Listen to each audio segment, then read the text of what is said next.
6 జాతీయ పార్టీలుగా మన election commission recognise చేసి ఉన్నప్పటికీ మనకు కేవలం మనకు మనకు ఎక్కువగా చలామణిలో ఉన్నది ఒక కాంగ్రెస్, బీజేపీ.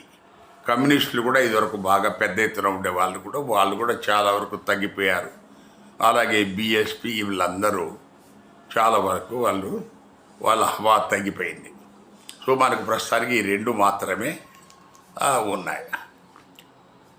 ఇక్కడ కాంగ్రెస్ స్కాములు చేసి మూటలు కూడగట్టుకున్నదని చెప్పేసి అన్నా హజారే లాంటి కొంతమంది దేశభక్తులు, కేజ్రీవాల్, మనకు కిరణ్ బేడి లాంటి వాళ్ళని చాలామందిని సుబ్రహ్మణ్య వెంటేసుకొని చాలా కాలము హంగామా చేసి హడావిడి చేసి ప్రజలను ఇది చేసి మొత్తం మీద కాంగ్రెస్ను పడగొట్టి బీజేపీకి తీసుకొచ్చుకున్నారు.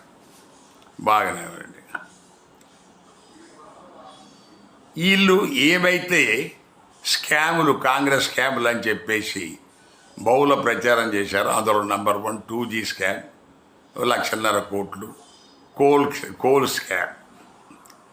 తర్వాత అదృష్టమో దురదృష్టమో బీజేపీ అధికారంలో ఉన్న కాలంలోనే వాళ్ళ కనుసన్నల్లోనే చాలా వరకు ఈ మనకు సుప్రీంకోర్టు నియామకాలు ఇవన్నీ జరుగుతున్న కాలంలోనే 2017లో 2G స్కామ్, అది ఒక నీటి బుడగ, అది CAG controller of auditor general create చేసిన ఒక తప్పుడు ఒక అభియోగము, అందులో వాస్తవం లేదు అని సుప్రీంకోర్టు తీర్పు చెప్పి కొట్టేసింది. సో దాని తర్వాత 2019-20లో కోల్ స్కామ్ కూడా అందులో ఎలాంటి స్కామ్ జరగలేదని కొట్టేసింది. సో దాని అర్థం ఏంటి? సో కాంగ్రెస్ వాడు స్కామ్ చేయలేదు, వాడు స్కామ్ చేశాడని చెప్పేసి బదనాం చేసి బురద కొట్టి బీజేపీ వచ్చేది. కానీ బీజేపీ అంతకంటే ఘోరమైన పనులు చేస్తూ ఉంది. ఈ దేశభక్తులంతా పడుకొని నిద్రపోతున్నారు.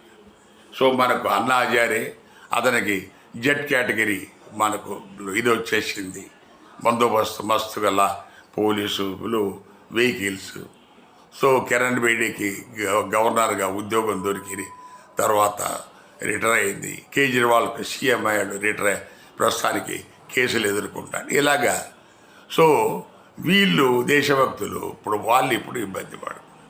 సో అలా అంటే దీని అర్థం ఏంటి?